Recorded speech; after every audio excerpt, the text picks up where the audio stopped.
Good morning, students. This session is for class 8th, and we are studying the chapter that is combustion and flame. Students, in the last session we have completed flame, but today we are again going to start from the same topic and we will conclude this chapter, and then we will discuss same chapter with the NCERT book, and after that we will complete the exercise given in this chapter in your NCERT book. Okay, so let us start with the flame.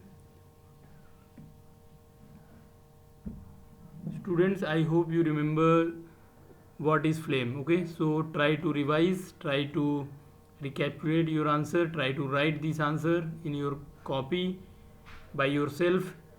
If not, see on your screen the answer is given and then try to write in your notebook. Okay, so you can see here the definition of flame, and you can see here flame is the zone of combustion of combustible substance. So this is the definition which I have already discussed in previous class. Okay, so we are repeating the same thing here because this topic is very important, so we are repeating the same thing here.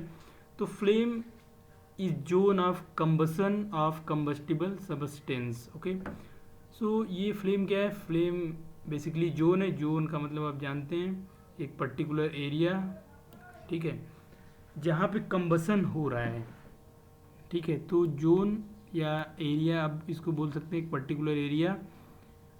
तो आप बोल सकते हैं इसका meaning है combustible substance में वो area जहाँ पे कंबसन होता है उसी को फ्लेम बोलते हैं. ठीक है, तो आप जब भी लिखते हैं कहीं भी तो आपको एक बेटर स्टेटमेंट की रिक्वायरमेंट होती है. एक अच्छे स्टेटमेंट आप लिखना चाहते हैं, तो अगर आप एक अच्छा स्टेटमेंट लिखना चाहते हैं तो वो तभी पॉसिबल है जब आप लिखने की बार बार प्रैक्टिस करेंगे. उसके लिए एक अच्छे स्टेटमेंट यहाँ पे दिए जाते हैं, तो इसके लिए आपको थोड़ी प्रैक्टिस करनी होगी. आप चीज़ों को समझने के बाद उसको अच्छे लिखने के लिए प्रैक्टिस भी करें. तो यहाँ पे देखिए flame is the zone of combustion of a combustible substance. तो यहाँ पे आप देख सकते हैं एक शॉर्ट में कितने सही तरीके से पूरी डिफिनीसन को कंप्लीट किया गया है यहाँ पे. ठीक है, अब यहाँ पे देखते हैं substance which vaporise during burning produces flame. तो यहाँ पे आप देख सकते हैं substances which vaporise during burning, तो ऐसे सब्सटेंस जो बर्निंग होने पे वेपराइज हो जाते हैं. अब वेपराइज का मतलब क्या है? यहाँ पे आपको पता है कि आपका जो मैटर है वो 3 स्टेट्स में पाया जाता है, सॉलिड, लिक्विड और गैस. ओके, सो जब कोई लिक्विड या फिर सॉलिड मटेरियल अपने गैसियस स्टेट में जाने लगता है, अपने को गैसियस स्टेट में कन्वर्ट करने लगता है at a given temperature and pressure, तो उस कंडीशन उसी प्रोसेस को वेपराइजेशन बोलते हैं. ठीक है, जैसे मान लीजिए कि आपके पास कोई सब्सटेंस है और आप इसको हीट करेंगे तो 2 पॉसिबिलिटी है. हो सकता है ये डायरेक्ट वेपर में कन्वर्ट होना स्टार्ट हो जाए. ठीक है, अगर ऐसा हुआ तो इसी प्रोसेस को सब्लिमेशन बोलते हैं. ठीक है, और हो सकता है ये पहले लिक्विड में कन्वर्ट हो जाए और फिर इसको आप हीट करेंगे तो ये फिर गैसियस स्टेट में कन्वर्ट होगा. तो उस गैसियस स्टेट में जब ये कन्वर्ट होता है तो उसी को बोलते हैं वेपर, वेपराइजेशन. उस प्रोसेस को वेपराइजेशन बोलते हैं जब कोई लिक्विड या कोई सॉलिड गैसियस स्टेट में कन्वर्ट होने लग जाता है. ठीक है, तो यहाँ पे आप देख रहे हैं सब्सटेंस विच वेपराइज ड्यूरिंग. तो अब यहाँ पे एक और इम्पॉर्टेंट चीज़ है कि बहुत सारी चीज़ें ऐसी होती हैं जिनको बर्न करने पे वो चीज़ें वेपराइज नहीं भी होती हैं. ठीक है, तो अगर आप देखें substance which vaporise during burning, burning होने पे जो वेपराइज होंगे दे प्रोड्यूसेस फ्लेम. तो सिर्फ वही ऐसे मटेरियल्स हैं जो फ्लेम प्रोड्यूस करते हैं, फ्लेम बनाते हैं. अब एग्जांपल्स क्या हैं इसके? एग्जांपल्स की अगर बात करें तो आप यहाँ पे देखिए कैरोसिन एंड वैक्स. कैरोसिन और वैक्स ऐसे मटेरियल्स हैं जो कि जब इनको बर्न करते हैं तो ये वेपराइज हो जाते हैं, ये वेपराइज होते हैं. और जब ये वेपराइज होते हैं तो ये फ्लेम बनाएंगे, क्योंकि यही कंडीशन है फ्लेम बनाने के लिए. तो आपको यहाँ पे करना क्या है, आपको अब यहाँ पे कुछ एग्जांपल्स एडिशनल लिखने हैं, एटलीस्ट 2 ऐसे मटेरियल्स को जो बर्निंग बर्निंग के प्रोसेस में वेपराइज होते हैं, मतलब वो भी क्या करते हैं, फ्लेम बनाते हैं। So question is give examples of 2 materials which vaporises during burning except kerosene and wax. तो यहाँ पे आपको 2 एग्जाम्पल लिखने हैं। Okay, now we are going to next point. So in this point you can see substance which do not vaporise during burning. तो यहाँ पे देखिए ऐसे सब्सटेंसेज जो वेपराइज नहीं होते हैं during burning, they do not produces flame, वो फ्लेम प्रोड्यूस नहीं करते हैं, तो वो फ्लेम नहीं बनाते हैं जो वेपराइज नहीं होते हैं। इसका मतलब ये हुआ कि अगर फ्लेम बनाना है तो उस मटेरियल के अंदर प्रॉपर्टी होनी चाहिए कि जब उसको बर्न करें तो वो वेपराइज हो जाए। Okay, so I hope you understand this. तो ऐसे कौन कौन से मटेरियल्स हैं जिनको बर्न करने पे वेपराइज नहीं होते हैं? तो let us see, you can see the example, this is coal. तो एक तो कोल है, यहाँ पे आप देख रहे हैं कोल वेपराइज नहीं होता है जब इसको बर्न किया जाता है तो। और दूसरा क्या दिख रहा है यहाँ पे, चारकोल। तो आप यहाँ देख रहे हैं चारकोल भी एक ऐसा मटेरियल है जो कि बर्न करने पे वेपराइज नहीं होता है। तो वेपराइज नहीं होता है इसका मतलब ये इनको बर्न करने पे ये फ्लेम नहीं बनाएंगे। तो यहाँ पे क्या करेंगे, ये नो फ्लेम, ये फ्लेम नहीं बनाएंगे, ये फ्लेम नहीं बनाएंगे, इनमें फ्लेम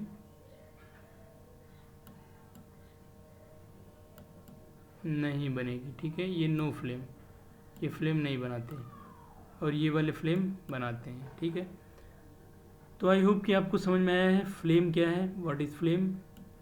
देन कौन से ऐसे मटेरियल्स हैं जो फ्लेम प्रोड्यूस करेंगे, कौन से ऐसे मटेरियल्स हैं जो फ्लेम प्रोड्यूस नहीं करेंगे। फ्लेम प्रोड्यूस करने वाले मटेरियल्स के यहाँ पे आप 2 एग्जांपल दिए गए हैं, 2 को आपसे अपने से लिखना है। सिमिलरली यहाँ पे फ्लेम नहीं देने वाले 2 मटेरियल के एग्जांपल दिए गए हैं, 2 आपको होमवर्क में कंप्लीट करके भेजना है।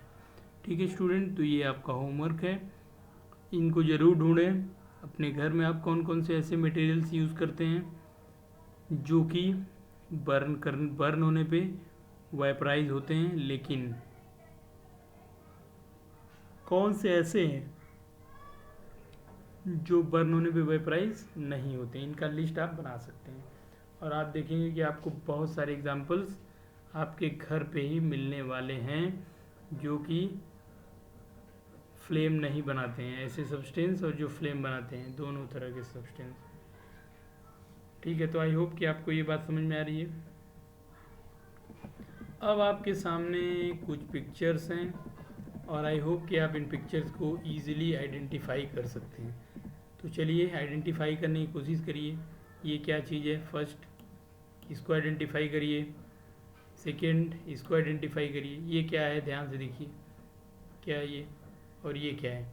तो इनको आइडेंटिफाई करने के बाद आप अपनी नोटबुक में इनके लिख सकते हैं कि इस पिक्चर को आप देख के क्या समझ रहे हैं, इसमें क्या दिखाया जा रहा है, ऐसे ही इस पिक्चर में क्या दिखाया जा रहा है, ऐसे ही इस पिक्चर में क्या दिखाया जा रहा है, ऐसे ही इस पिक्चर में क्या दिखाया जा रहा है। तो आप इन सभी पिक्चर्स के बारे में एटलीस्ट 2-3 पॉइंट अपने से मेंशन कर सकते हैं और उसके बाद हम लोग जा रहे हैं इसको डिस्कस करने। तो देखते हैं कि आपने जो लिखा है अपने से इन पिक्चर्स के बारे में, ठीक है, वो कितना सही है। ठीक है, आप चाहे तो वीडियो को पॉज करके भी लिख सकते हैं। ठीक है, तो वीडियो को पॉज करिए यहीं पे और इन पिक्चर्स के बारे में लिखिए। सबसे पहले इनको आइडेंटिफाई करिए ये क्या है। ठीक है, उसके बाद इनके बारे में कम से कम 2-3 पॉइंट लिखिए जो भी आप जानते हो। तो देखिए यहाँ पे हम लोग अब जा रहे हैं इसको देखने की इसमें क्या क्या दिखाया जा रहा है। ठीक है, तो यहाँ पे देखिए फर्स्ट पिक्चर में आपको केरोसिन, एक लैंप है जिसमें केरोसिन का यूज़ किया जाता है। सेकेंड में एक कैंडल है जिसमें वैक्स का यूज़ किया जाता है, ये कैंडल फ्लेम। ये दोनों वेपराइज हो जाते हैं बर्न होने के बाद, इसलिए ये फ्लेम बना रहे हैं।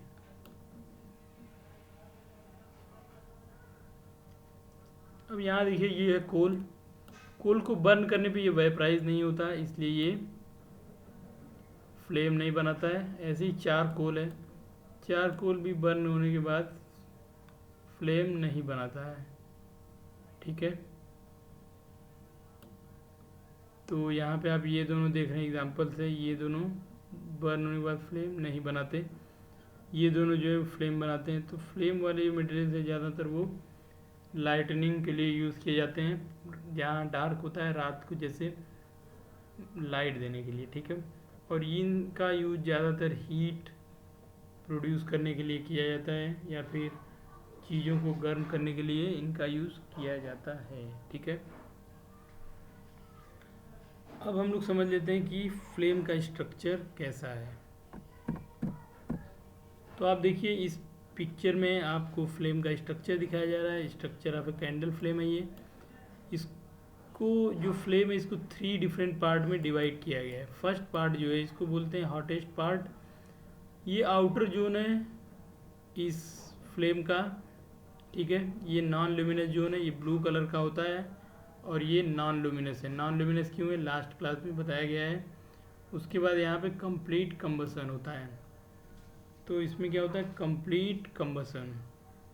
कहने का मतलब ये है कि इस पोर्शन में को सबसे ज़्यादा ऑक्सीजन मिलता है एनवायरनमेंट से, और जब सबसे ज़्यादा ऑक्सीजन मिलता है तो यहाँ पे प्रॉपर कंबसन होता है सबसे अच्छे से।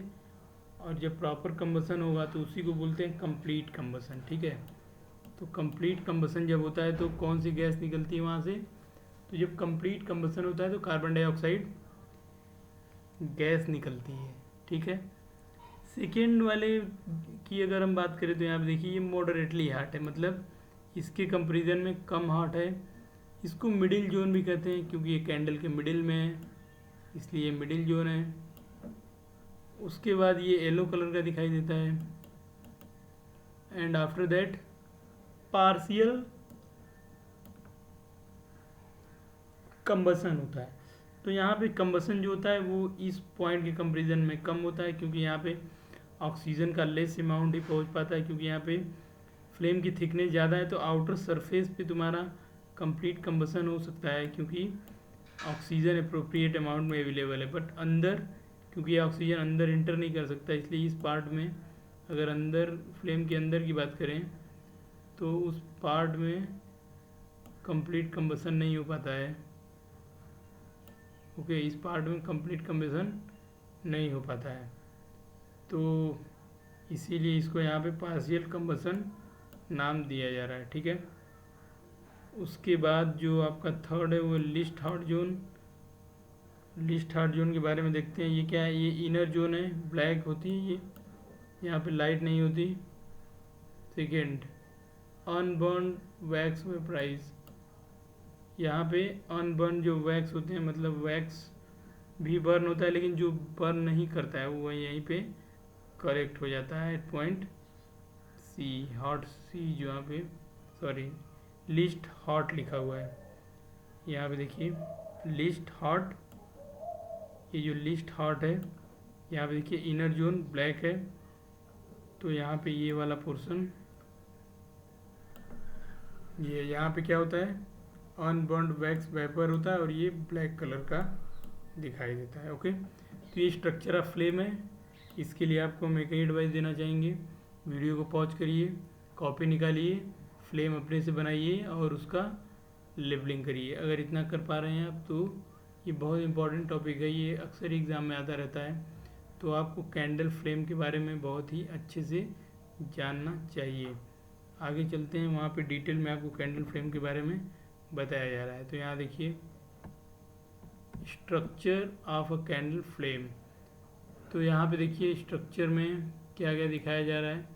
पहला है आउटर जोन।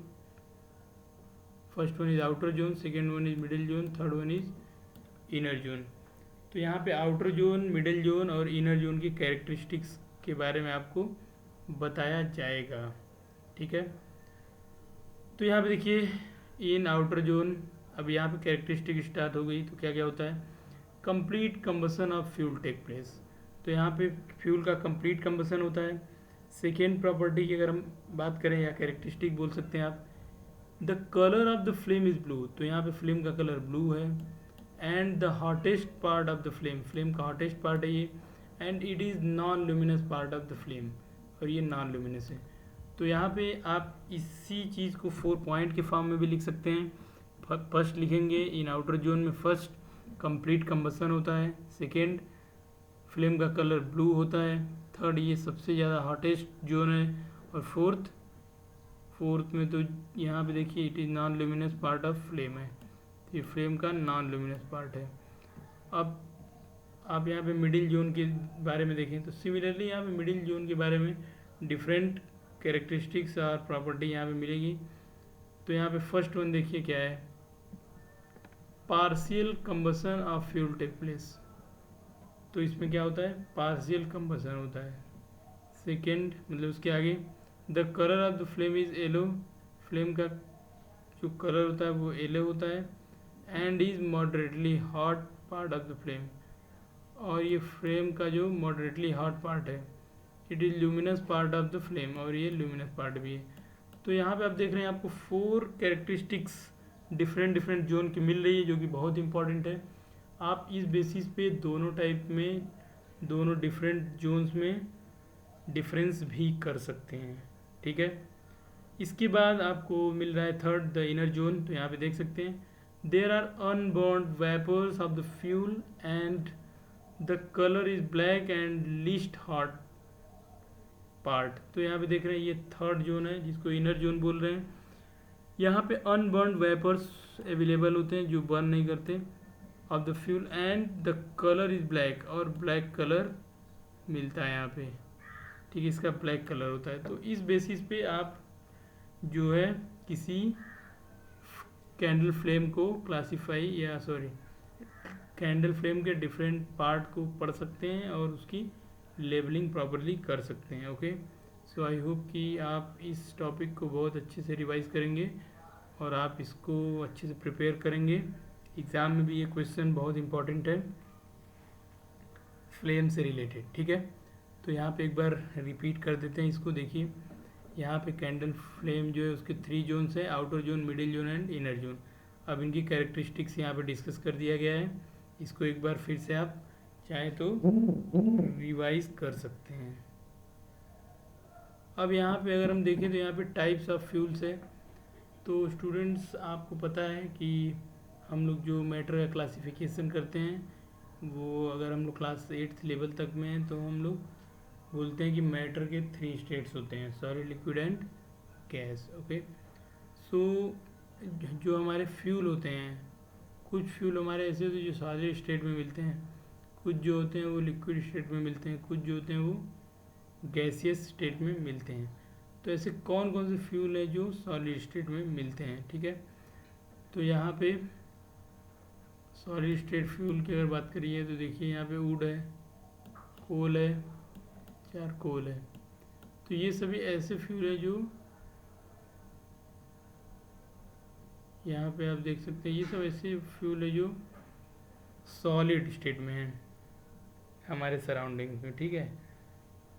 तो यहाँ पे वुड, कोल और चारकोल ये हमारे आसपास सॉलिड स्टेट में पाए जाते हैं, इसलिए इनको सॉलिड स्टेट फ्यूल हम लोग बोल रहे हैं। और भी एग्जांपल्स आप खुद से लिख सकते हैं, तो ट्राई करिए कम से कम 2 एग्जांपल और अपने से लिखिए कौन कौन से ऐसे फ्यूल हैं जो आपके घर पे यूज़ किए जाते हैं या फिर आसपास कहीं आपने देखा हो, और वो ख़ास बात ये कि वो सॉलिड होने चाहिए।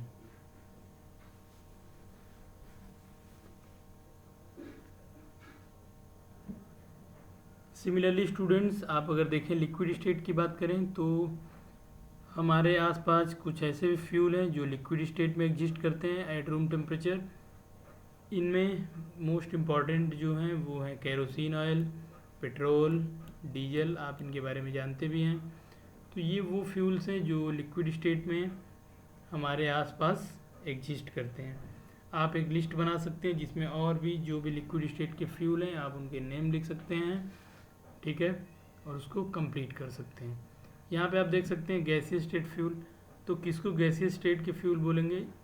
ऐसे फ्यूल जो जिनका हम यूज़ करते हैं जो हमारे आसपास रूम टेम्परेचर पे गैसियस स्टेट में पाए जाते हैं वो है गैसियस फ्यूल्स। एग्जाम्पल की अगर हम बात करें तो सीएनजी का फुल फॉर्म आप जानते हैं, compressed natural gas, then LPG liquefied petroleum gas, biogas, hydrogen.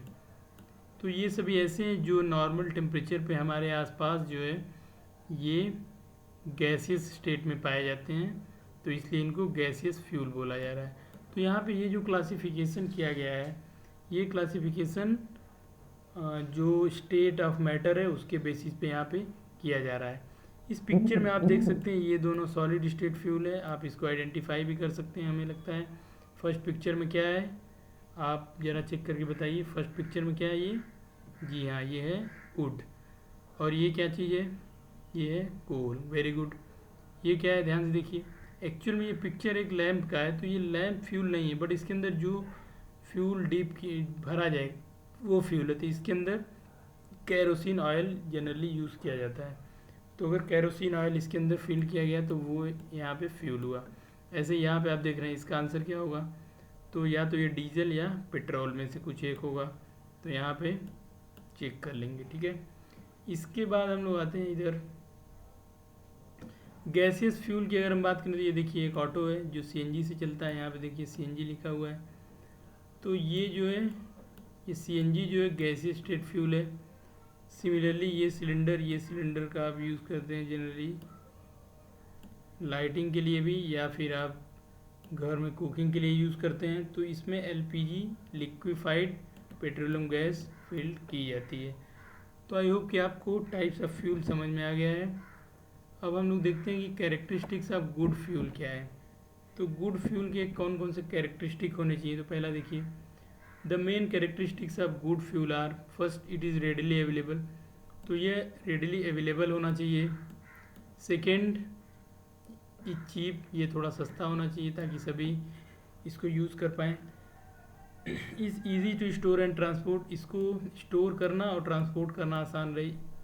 Store करना और ट्रांसपोर्ट मतलब one place to another place ले जाना आसान हो। बर्न्स एट मॉडरेट रेट, ये जो है मॉडरेट रेट से बर्न करे, ये नहीं कि अचानक से बहुत फास्ट बर्निंग स्टार्ट हो जाए इसमें, तो ये कॉन्टीन्यूसली मॉडरेट रेट से बर्न करता रहे। नेक्स्ट है produces a large amount of heat, ये हमें large amount of heat produce कराए, मतलब ज़्यादा ज़्यादा हीट दे।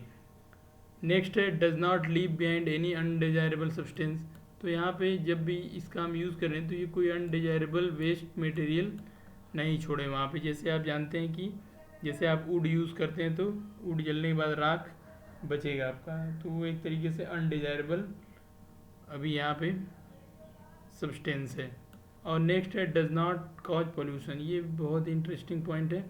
तो ऐसे फ्यूल जो गुड फ्यूल है वो पोल्यूशन नहीं करते। तो ऐसे कौन कौन से फ्यूल हैं जिनको हम गुड फ्यूल कहेंगे, तो यहाँ पे आप देखिए अगर हम नॉर्मली देखें तो हमारे जो नॉर्मल फ्यूल है readily available, cheap, easy to store and transport, burn at moderate rate. अगर हम इन 5 की अगर हम बात करें तो ज़्यादातर फ्यूल इन क्राइटेरियाज में को सेटिस्फाई करते हैं, ठीक है।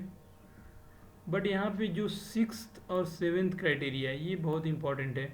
Does not live behind any undesirable substance, ये है, और डज नॉट कॉजेज पोल्यूशन, तो ये बहुत ही इंटरेस्टिंग पॉइंट है गुड फ्यूल की कैरेक्टरिस्टिक के लिए। तो यहाँ पे आप देख सकते हैं ऐसे कौन कौन से फ्यूल हैं हमारे पास। तो ऐसे फ्यूल में आपके पास सीएनजी और एलपीजी है।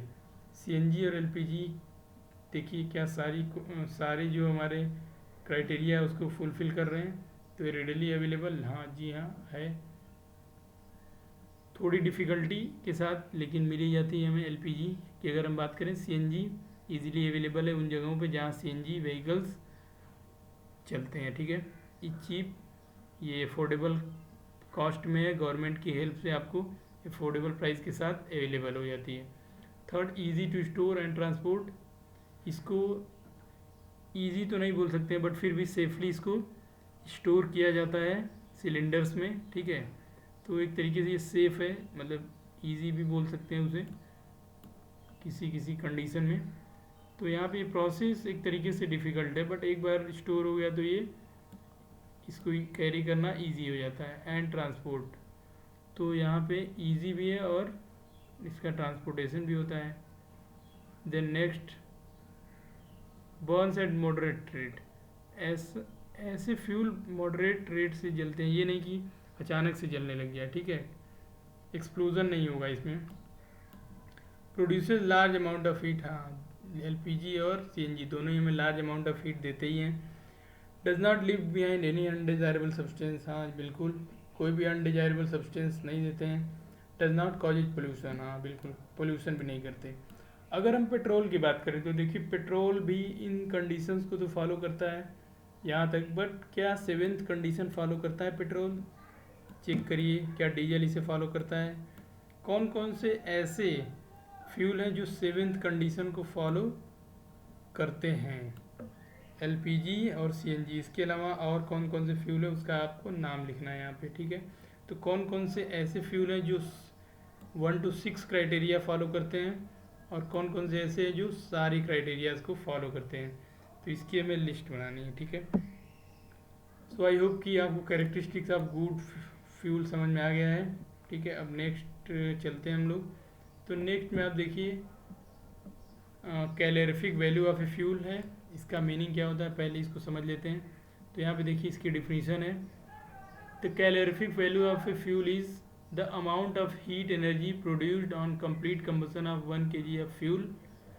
तो अगर किसी फ्यूल का 1 kg ले लें, ठीक है, और उसको बर्न करें तो जितनी हीट हमको मिलेगी उसको उसका कैलोरीफिक वैल्यू बोलते हैं, ठीक है। एक बार फिर से रिपीट कर रहे हैं, the calorific value of fuel is amount of heat energy produced by complete combustion of 1 kg of fuel.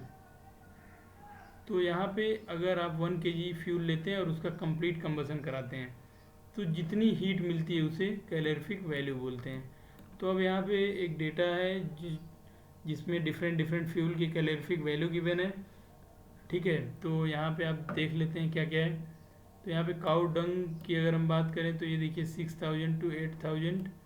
यहाँ पे देखिए calorific value of some fuel in kilojoule per kg में ये दिया हुआ है। तो यहाँ पे काऊ डंग से 6000 से 8000 यहाँ पे मिलेगा। वुड से देखिए 17000 से 22000 तक, इसका मतलब वुड जो है वो काऊ डंग से बेहतर है, फ्यूल है। अब यहाँ पे हम लोग वैल्यू देखेंगे, जिसकी वैल्यू ग्रेटर होगी वो ज़्यादा बेहतर फ्यूल होगा। इसके बाद पेट्रोल की अगर हम बात करें तो आप देखिए 45000 है। कोल की, सॉरी पहले कोल की देखते हैं, ये 25000 से लेके 33000 तक है, ठीक है। ये कैलोरीफिक वैल्यू है, ये किलो जूल पर केजी में इतनी एनर्जी की बात कर रहे हैं हम लोग।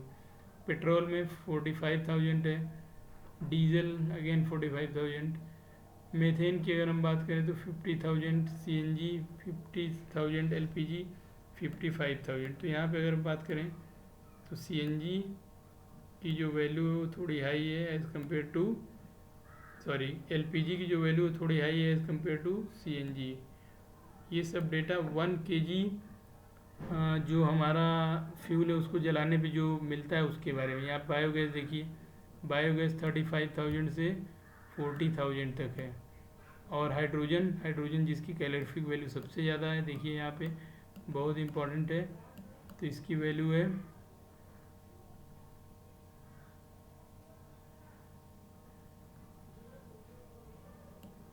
1,50,000, ठीक है। तो इसमें देखिए जिनकी कैलोरीफिक वैल्यू जितनी हाई होगी वो फ्यूल उतने ही लार्ज अमाउंट में हीट हमें अवेलेबल, मतलब हीट प्रोड्यूस करेंगे जब उनको बर्न किया जाएगा, ठीक है। तो यहाँ पे देखिए हाइड्रोजन है the highest calorific value among these all fuels, तो ये इंपॉर्टेंट लाइन है। अब यहाँ पे हम लोग देखते हैं harmful effect on the environment due to the burning of fuel. तो फ्यूल को बर्न करने से कौन कौन से हार्मफुल इफेक्ट होते हैं ये आपको भी पता है, आप खुद से लिख सकते हैं, ट्राई करिए खुद से लिखना। और यहाँ पे हमने कुछ पॉइंट दिए हैं, तो इन पॉइंट्स को भी आप इंक्लूड कर सकते हैं अपने आंसर में। तो फर्स्ट देखिए, fuel like wood coal petroleum release unburned carbon particles which causes respiratory disease like asthma. तो ये जो वुड है, कोल है, पेट्रोलियम है, इनको बर्न जब करते हैं तो कुछ पार्ट इसके अनबर्न रह जाते हैं, कार्बन पार्टिकल्स, जो कि हमारे जब हम लोग ब्रीथ करते हैं तो हमारे रेस्पिरेटरी सिस्टम में डिजीज़ क्रिएट करते हैं, लाइक अस्थमा। अस्थमा एक टाइप की डिजीज़ है जिससे सांस लेने में प्रॉब्लम होती है, ठीक है। Second, incomplete combustion of fuel release carbon monoxide gas which is very poisonous gas which can causes death. तो अगर इनकम्प्लीट कंबसन होता है, मतलब कहीं हम किसी फ्यूल को जला रहे हैं जहाँ ऑक्सीजन का अमाउंट कम है, तो वहाँ पे जो गैस निकलती है वो कार्बन मोनोऑक्साइड होती है और ये एक पॉइजनस गैस है जिससे डेथ हो सकती है। Third, burning of the most fuel release carbon dioxide gas which causes rise in temperature of the atmosphere. This is called global warming.